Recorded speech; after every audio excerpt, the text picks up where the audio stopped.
Alors bonjour à toutes et à tous, bienvenue sur dailyfx.fr, bienvenue au morning meeting de 11 heures. Vincent Gann pour vous retrouver ce matin. Au programme, la publication qui vient de tomber de l'indice ZOO en Allemagne, alors avec deux parties, les conditions économiques actuelles et les perspectives.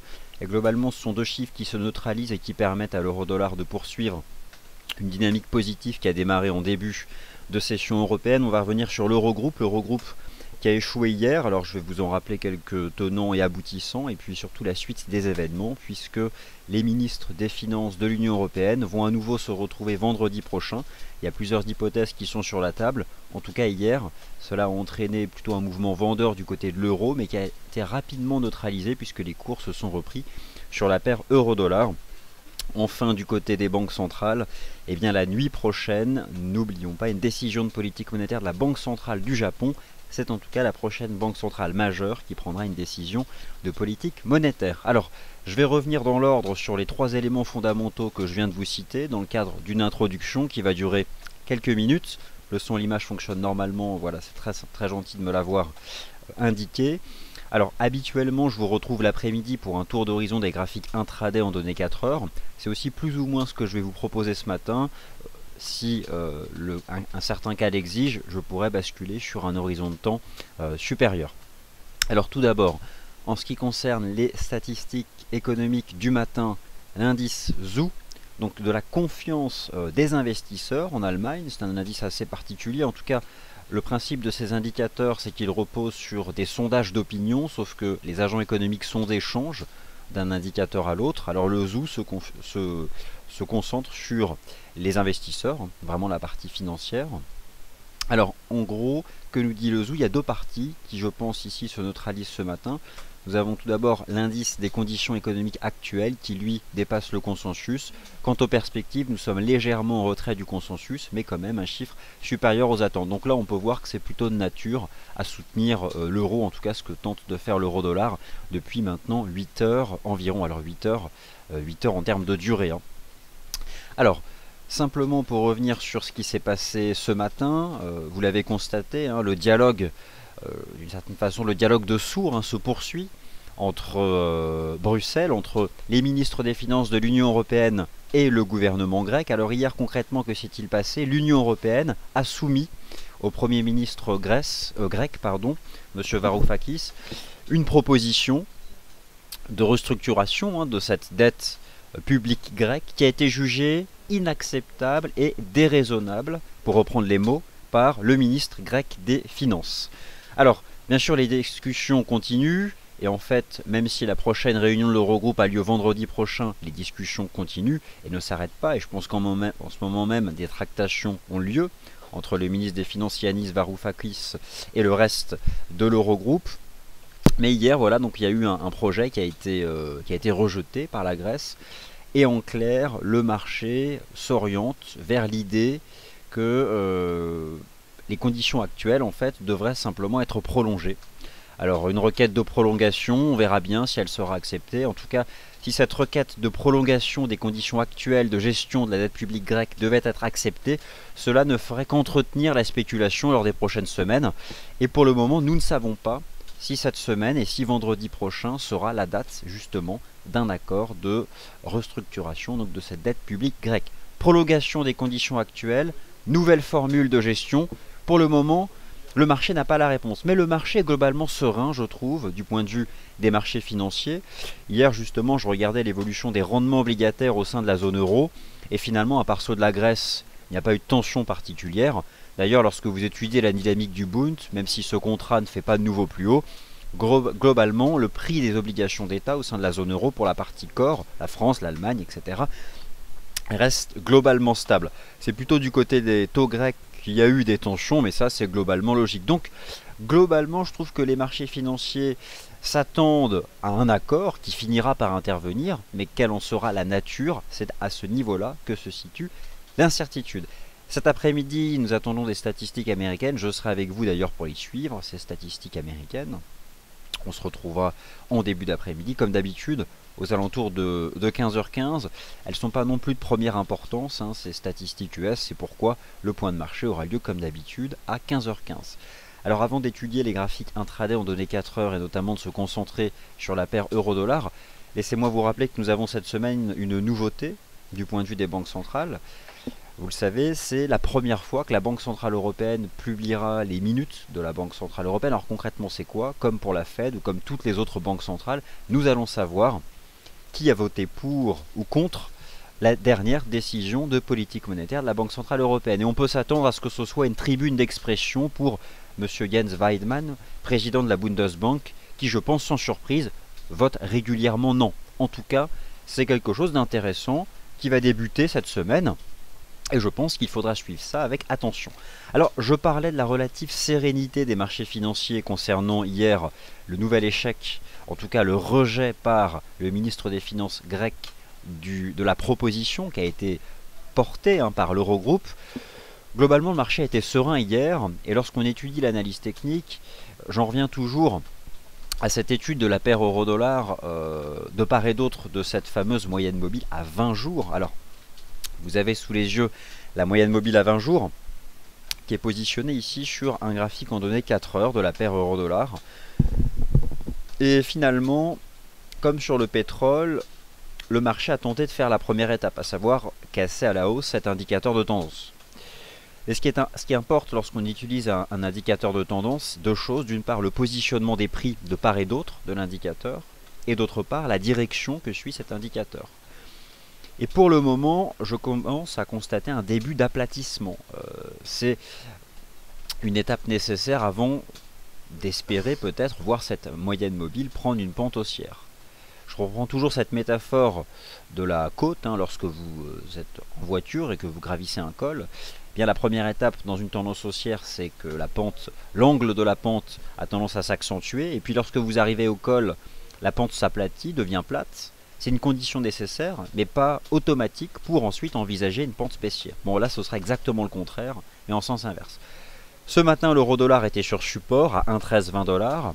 Test d'une ligne de tendance haussière en place depuis, en fait, tout simplement, c'est la première fois qu'on la testait. Pourquoi? Parce qu'une ligne de tendance existe dès lors que deux points permettent de la tracer. Le point bas du 25 janvier et le point bas du 11 février. Et donc, nous avions eu ce matin, ici, et en fait pendant la session asiatique, pour être plus en accord avec ce qui s'est passé, durant la session asiatique, un test de cette ligne de tendance. Les cours en début de session européenne ont repris cette moyenne mobile à 20 jours, et existe donc toujours cette possibilité de voir cette semaine la pente de cet indicateur de tendance changer. En tout cas, au-dessus des 1,1320 $, eh bien les perspectives sont toujours en faveur d'un rebond technique, ici, sur les cours de la paire euro-dollar, avec, je pense, la possibilité de voir, sur le court terme, eh bien, une nouvelle tentative, alors, dans un premier temps, de rejoindre la résistance à 1,1442 $, et si cette dernière était franchie, eh bien, envisager pourquoi pas ici une forme de structure en drapeau. Alors, si on envisage une forme de structure en drapeau, je vais utiliser une extension de Fibo. J'attrape la première jambe de hausse, je reporte au point bas de la conso et envisager cette semaine une paire euro-dollar en mesure de rejoindre les 1,1480. Je pense que 1,1480 est à la fois une extension et un niveau chartiste. Alors pourquoi est-ce à la fois une extension et un niveau chartiste? Il s'agit tout simplement des cours de clôture ici. D'accord?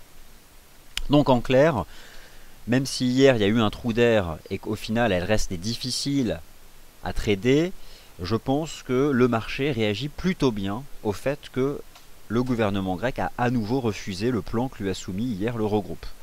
Et probablement que nous allons tendre vers une solution qui sera annoncée vendredi prochain. En tout cas, du point de vue des cours de l'euro-dollar, le marché est globalement apaisé, repris au-dessus des 1,1320 $. Reconquête de la moyenne mobile à 20 jours, et je pense que sur le court terme, nous pouvons envisager une reprise en direction des 1,1440, et si ces 1,1440 sont débordés, eh bien, revoir ici les 1,1480 $. À plus longue échéance, on est plutôt dans un range ici, et je pense qu'il y a quand même une résistance assez forte ici, entre 1,15 et 1,1533, rien ne garantit qu'un jour les cours la franchiront, ça pourra stopper net. Mais en tout cas, sur le court terme, voilà la vue de marché que je peux vous proposer sur l'euro-dollar. En ce qui concerne le GBP USD, je pense que nous avons eu hier la possibilité d'exploiter ce que j'appelle un pullback. c'est un terme d'analyse technique, un mouvement de retour. Je m'explique. Le GBP USD, pardon, a réalisé une cassure haussière la semaine dernière des 1,5320. Et donc j'avais à ce moment-là positionné ce que j'estimais être ici un niveau de support. Et nous avons eu hier un GBP USD qui a fait un pullback. Voilà. Alors, c'est pas non plus très dynamique, mais je pense au fond que comme l'euro-dollar ce matin, GBP USD rebondit depuis un niveau de support. Et je pense que nous pouvons envisager un euro-dollar revenir en direction des 1,1440, en dehors de tout choc externe. Je ne serais pas choqué aussi de revoir le GBP USD repartir à l'assaut de cette résistance des 1,5420 $. Et si à ce moment-là GBP USD devait revoir 1,5420, toujours viser 1,5480. Et donc finalement je confirme un peu ces cibles de court terme, cette vue de marché indicative. Hein. Je vous rappelle qu'il s'agit ici il ne s'agit pas de conseils d'investissement. Vous avez tous pu prendre connaissance de l'avertissement légal au début de ce point de marché. Mais revoir les 1,1440, voire les 1,1480, tout comme revoir les 1,5080 et les 1,5480 $ sur le GBP USD, sont des scénarios qui me semblent probables. En tout cas, c'est le choix que je choisis de défendre ici sur la paire euro-dollar et le GBP USD. Alors, du côté des autres paires majeures, on va étudier la UD-USD, le NZD-USD, puis les indices boursiers. La UD-USD, j'ai exactement la même vue de marché que je vous ai présentée hier et que je vous ai présenté vendredi, à savoir que je vise depuis le rebond sur 0,7720 $, la résistance ici à 0,7850. Alors, c'est un peu dans l'ordre des choses de ce qu'on observe ici sur les paires en dollars majeurs, à savoir cette possibilité, lors des prochaines heures, de voir euro-dollar rejoindre 1,1440, de voir GBP-USD rejoindre 1,5420, et donc de voir l'AUD-USD rejoindre 0,7850. Ont été publiées la nuit dernière les minutes de la Banque Réserve d'Australie, de la Banque Centrale d'Australie, qui ont davantage été en faveur de l'AUD. Voilà, il y a probablement des rachats de shorts. En tout cas, bon, je pense que l'AUD-USD peut rejoindre ici cette résistance à 0,7850. Le dollar US, depuis la semaine dernière, il est globalement sous pression depuis le 12 février. Et la déception vis-à-vis des ventes au détail aux États-Unis ou encore la confiance du consommateur. Et j'estime toujours qu'en utilisant notre indice Dow Jones FXM Dollar Index, c'est un marché qui peut revenir au contact du support à 11 750. Alors, si notre indice Dow Jones FXM Dollar Index revient au contact du support à 11 750, je pense que cela s'inscrit parfaitement avec un scénario de hausse de l'euro-dollar en direction des 1,1440, de hausse de l'AUD-USD en direction des 0,7850 et de hausse du GBP-USD en direction des 1,5420 $. Voilà du coup donc mon point de vue sur ces paires de devises majeures. Quant au NZD-USD, on arrive bientôt en zone de résistance. C'est pas forcément la paire en dollars la plus intéressante. Je pense qu'on peut assez vite plafonner aux alentours des 0,70, 15,50, 0,76. Donc voilà, je la mettrai un peu de côté pour ces stratégies favorables aux paires en dollars. Du côté de l'USD CAD, comme évoqué hier, le dollar canadien se renforce sur le court terme car, comme défendu par notre équipe, nous estimons que les cours du pétrole sont rentrés dans un mois de rebond technique. On vous a proposé d'ailleurs le 2 février un article sur notre site qui permettait d'anticiper la cassure haussière de la moyenne mobile à 20 jours. Vous le savez, le Brent est en avance sur le WTI. Le Brent a donné un signal d'achat la semaine dernière vendredi. Nous estimons que le WTI va bientôt s'aligner en réalisant une cassure haussière de résistance. Il est donc trop tôt pour se réintéresser à l'USD CAD. Par contre, il existe sur le marché d'échange une paire de devises qui profite justement de ce rebond technique des cours du pétrole. Je vous ai proposé la semaine dernière une étude intraday du CAD Yen proposant l'hypothèse d'une structure en épaule, tête, épaule inversée. Les cours ont franchi la ligne de coup et en fait depuis se stabilisaient ici au-dessus du support à 94,60. Alors j'étais pas forcément hyper enthousiaste parce que le marché se contentait de faire un flat au-dessus des 94,60, mais j'ai proposé sur notre site un graphique en données journalières et je pense que cette paire de devises est en mesure de rejoindre les 97. Donc c'est plutôt quelque chose qui m'intéresse. Et il y a la possibilité en fait de voir aujourd'hui les cours réaliser une cassure haussière, ici les 95,60, et à ce moment-là de rejoindre les 96,60 et voire même, pourquoi pas, de pousser ici en direction des 96,50. En tout cas, le CAD Yen est un bon véhicule. Vous y êtes peut-être parce que j'ai longtemps défendu ici le rôle de ce support, mais si vous n'y êtes pas, pourquoi pas exploiter un trou d'air léger intraday sur 95,50. Je pense que 95,50 est un bon niveau de support intermédiaire pour une stratégie d'achat et viser donc 96,60, 97 et 97,50 ici sur le CAD Yen. Alors justement, je vais en venir à ces matières premières et déjà revenir sur une de mes vues de marché invalidée par le marché. Échec de ma stratégie sur les cours de l'argent. Alors il faut revenir dessus. J'évoquais hier la possibilité que nous ayons eu vendredi un signal positif. Le marché l'a complètement effacé. J'avais un doute du côté de l'once d'or d'ailleurs, puisque l'once d'or est en effet sous résistance. Un article sur notre site proposé par notre analyste Adrian le mentionnait très bien. L'or avait donc le dessus, l'or avait raison. Échec, invalidation de ce que j'anticipais sur les cours de l'argent, et au moment où je vous parle, je n'ai plus là de stratégie particulière à vous proposer sur l'argent, mais je tenais donc à revenir dessus ici par honnêteté. Par contre, les cours du Brent, je pense avoir été dans le vrai, puisque nous avons eu vendredi une cassure haussière de la résistance à 59,58.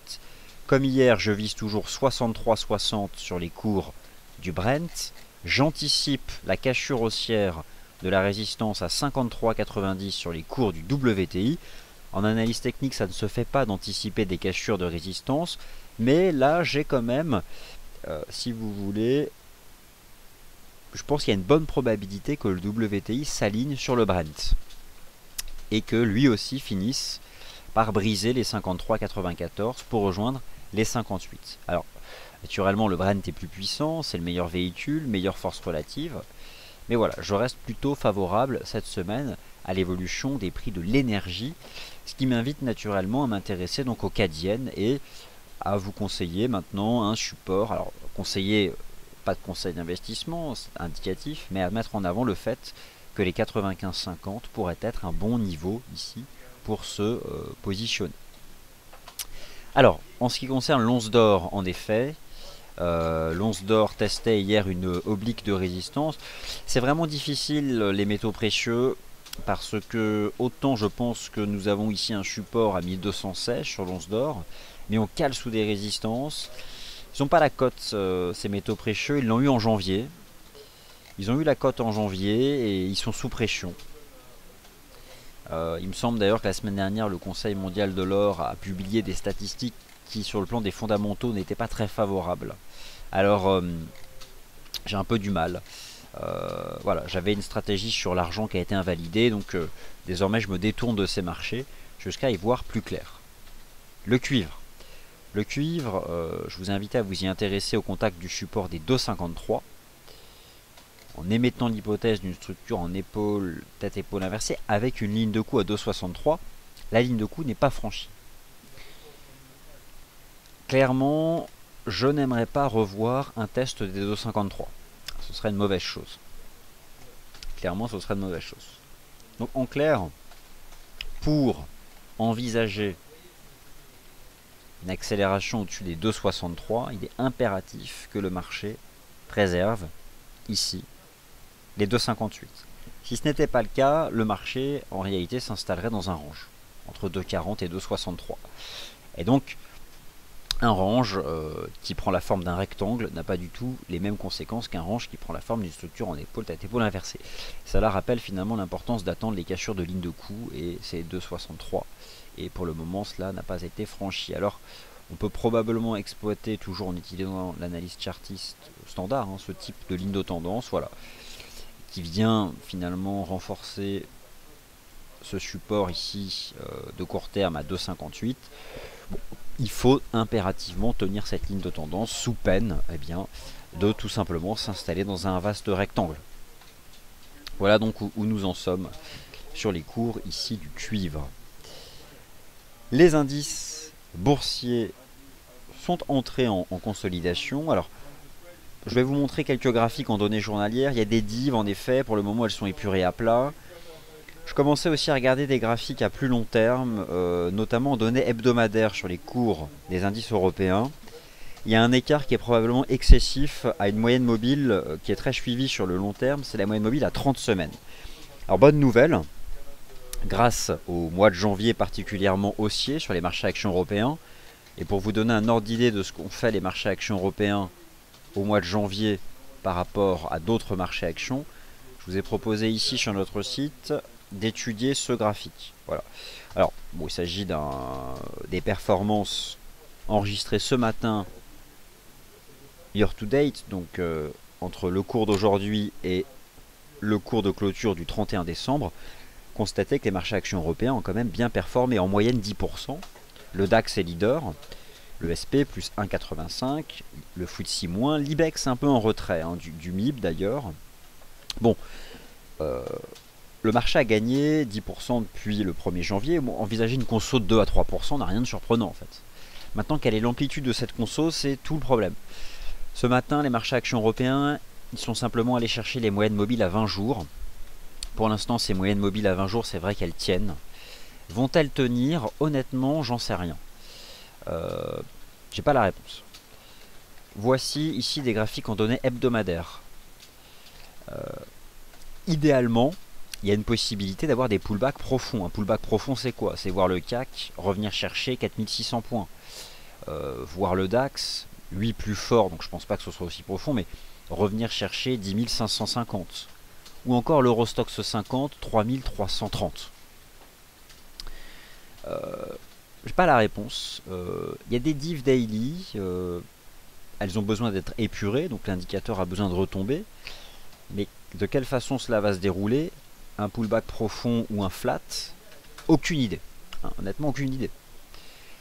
Bonne nouvelle en tout cas pour la suite des événements. Vous avez ici le Stoxx 50, le DAX et le CAC 40, et avec les moyennes mobiles à 30 semaines. Regardez, les moyennes mobiles à 30 semaines en 2014, elles ont été plates, voire baissières. Bonne nouvelle, grâce au mois de janvier, les moyennes mobiles à 30 semaines ont repris une pente ascendante. Donc ça, c'est bon signe pour cette année. Mais regardez, il y a un écart excessif avec cet indicateur de tendance de long terme. Vraiment, il y a un écart excessif. Et donc, soit les indices européens font des flats jusqu'à ce que ces indicateurs de tendance de long terme reviennent, soit on maintient un écart important. Il y a une possibilité d'avoir sur les marchés actions européens une consolidation de 2 à 3%. Ce qui ramènerait le CAC sur 4600. Et 4600, ce sera un bon support. C'est un support weekly. Donc voilà, ça c'est des graphiques en données hebdomadaires. Forcément, lorsque le marché prend 11% en 6 semaines, et lorsque se pose la question de l'amplitude de la consolidation, les réponses ne sont pas forcément très évidentes. Lorsque je me concentre à nouveau sur les marchés actions US, le Dow et le SP500 testent leur sommet historique. Ils ne les ont pas franchis encore. Et finalement, les marchés actions US, ils peuvent rester dans des ranges. Le Dow, il peut rester entre 17 000 et 18 000. Le SP500, il peut rester entre 1970 et 2100. Et c'est pas évident. Pour le moment, on n'a pas réalisé de cassure haussière. Il n'y a que le Nasdaq qui, lui, a réussi. D'ailleurs, le Nasdaq, c'est le marché action US le plus performant depuis le début de l'année. Et lui, le Nasdaq, je pense que lui, il peut tenir. Donc, voilà.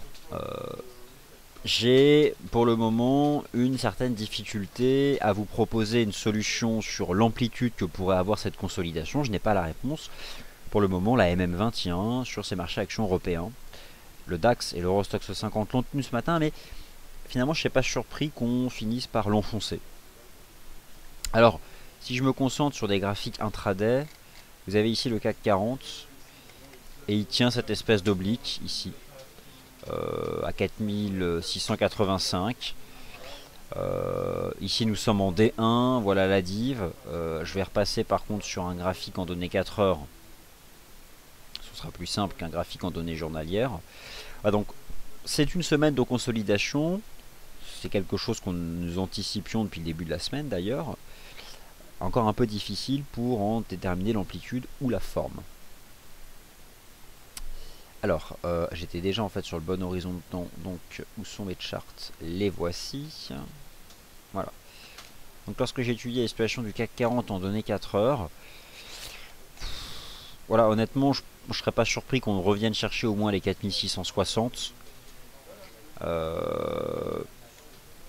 peut dériver à plat au-dessus des 4680 et relancer. En l'état, là, j'ai rien qui m'invite réellement à chercher une stratégie positive. Par contre, on a ici les précédents sommets de 2014 à 4592.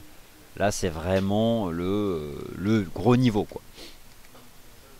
Et d'ailleurs, sur ce graphique intraday, si je positionne la moyenne mobile à 30 semaines, ce qu'on a tout à fait la possibilité de faire, hop, on verra qu'elle passe quand même nettement. La voici, hein, donc elle prend une pente ascendante. Bon, je pense pas que le marché ira la tester, mais voilà, il y a un écart qui est un peu excessif et qui peut finalement se concrétiser par une période de transition latérale au-dessus des 4600 points. Bon, voilà en tout cas où en sont pour le moment ces marchés. Alors, je tiens à revenir aussi sur le GBP AUD parce que j'en ai beaucoup parlé. Alors, GBP AUD, on est revenu ici tester ce support à 1,9668. Donc hier, j'évoquais la possibilité que soit que la ligne de tendance tienne, soit qu'on revienne sur le support. La ligne de tendance n'a pas tenu, hein, c'est un fait. Je commence à être un peu dérangé. On est revenu sur ce support ici. Ok, pour le moment il tient. Donc bon bah il tient, c'est un support. On peut envisager des stratégies positives. Voilà, c'est le précédent c'est le précédent niveau de chartiste horizontal ici sur les 96,60. Bon, pourquoi pas. D'autant plus que le GBP NZD lui est justement revenu tester ce niveau de support ici à 2,0350. Alors à 1,9660 et 2,0350, c'est vraiment impératif que cela tienne. Et d'une certaine façon, j'estime que 2,0350 peut être exploité. En partant du principe qu'on a une jambe de hausse, qu'en réalité le marché est en train de construire ici une phase de transition latérale, et que nous serions plutôt dans la partie basse. Alors à ce moment-là, forcément, ça donne plutôt envie de chercher une stratégie d'achat. Donc, exploiter les 2,0350 pour une stratégie positive sur le GBP NZD, je dis pourquoi pas. Pourquoi pas. Alors, voilà donc ce que je pouvais vous livrer sur ces paires de devises. Laquelle j'ai oublié, c'est l'USD Yen. Alors l'USD Yen, hier, mon scénario était le suivant. Un support à 118,30. Qui dit support dit possibilité de mettre en place une stratégie de trading. J'avais pas non plus une conviction hyper forte, mais ça tient. Ça tient. C'est le yen qui est sous pression là. Je vous rappelle que les chiffres du niveau de la croissance économique au Japon au 4e trimestre publiés dans la nuit de dimanche à lundi ont déçu le marché. Consensus s'établissait autour des 3,7%, le chiffre est ressorti à 2,2%. La Banque centrale du Japon s'exprime la nuit prochaine à 5 h du matin. Pour les plus courageux d'entre vous, il faudra être debout. Bon, ce type de chiffre entretient le fait que la Banque centrale va maintenir dans la durée les conditions de sa politique monétaire. Bon, l'USD Yen sur 118,30, c'est un niveau de support. Honnêtement, de toutes les paires en Yen, celle qui me plaît le plus sur le court terme, vous l'avez compris, ce n'est pas. Alors, le GBP Yen sur 181,80 certes, mais celle qui me plaît davantage, c'est le CAD Yen. Le CAD Yen, vraiment, je pense que là, il y a une possibilité d'accélérer en direction des 96,60 et des 97. C'est le meilleur véhicule. Il y a une corrélation positive évidente depuis le début du mois de février avec le prix du pétrole. Donc, ça me plaît. Alors voilà pour les éléments que je voulais vous présenter ce matin. Je vous retrouverai cet après-midi à 15h15 pour la suite, en fonction du rythme de marché, en revenant sur ce que j'ai dit ce matin. Maintenant, je vais me tourner vers vos questions. Alors, le GBP NZD, l'or reteste en effet son oblique à 1221, donc je suis dérangé par les métaux précieux, mais bon, en effet, on revient tester, finalement ici, hein, on avait cassé à la hausse cette ligne de tendance ici en janvier, et c'est vrai que par rapport à ce qu'avaient fait les métaux précieux en janvier, je m'attendais quand même à quelque chose de mieux, d'autant plus que le dollar a tendance à patiner. Mais non, on voit que le marché a quand même du mal encore à se positionner sur les métaux précieux, mais bon, c'est toujours un niveau de support à exploiter. On a toujours ici, à 1216, pour une stratégie positive, pourquoi pas, un niveau de support à exploiter. Alors le CAD-Yen. Alors, le CAD-Yen, donc, en fait, le CAD-Yen, là, j'en ai énormément parlé la semaine dernière, rappelez-vous, hein, sur ce niveau de support, dans toutes mes émissions. Je pense que nous avons ce matin un signal d'achat sur le CAD-Yen. Le CAD-Yen casse une résistance. Si vous souhaitez vous positionner, il ne faut pas se positionner n'importe comment. Alors, je vous invite à éventuellement exploiter 95,50. 95,50 avec un stop sous 95 pour viser 96,60 et 97. Attention, c'est une stratégie de trading, rappelez-vous, à titre purement indicatif.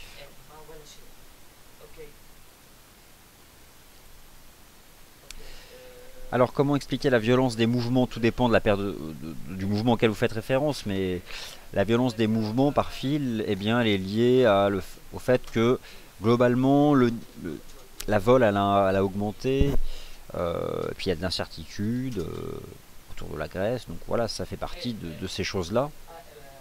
D'où l'intérêt de soigner le timing sur ces paires de devises.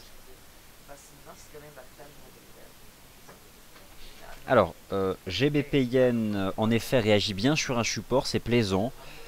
C'est plaisant. On voit que globalement, le Yen est sous pression. Le marché peut-être anticipe des annonces la nuit prochaine. En tout cas, le GBP Yen pourrait donner un signal s'il cassait les 183,60. J'ai une préférence pour le CAD Yen, mais je peux comprendre qu'on s'y intéresse tant que le support ici à 181,80 tient. Je trouve ça intéressant.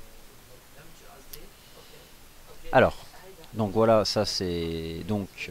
Alors pourquoi le yen est-il sous pression? Alors, rappelez-vous, hier hein, nous avons eu des chiffres. Hein, sur la croissance économique au Japon au 4e trimestre. Et globalement, depuis la publication et la déception, le yen est sous pression. Alors pourquoi précisément ce matin? Je pense qu'on commence à anticiper le contenu du communiqué de presse qui sera produit la nuit prochaine à 5 h du matin. Allez voilà, je pense avoir répondu à l'essentiel de vos questions et vous avoir livré globalement ma vue de marché sur les paires majeures et sur ce qu'on pourrait appeler du stock picking, du FX picking. Voilà, le FX picking. Je vous retrouve à 15h15 sans faute cet après-midi pour l'actualisation de ce que je vous ai dit ce matin et peut-être d'autres stratégies si des opportunités se présentent. Merci à toutes et à tous. Le morning meeting a été enregistré et sera sur notre chaîne YouTube d'ici 30 minutes. Bon appétit et à tout à l'heure.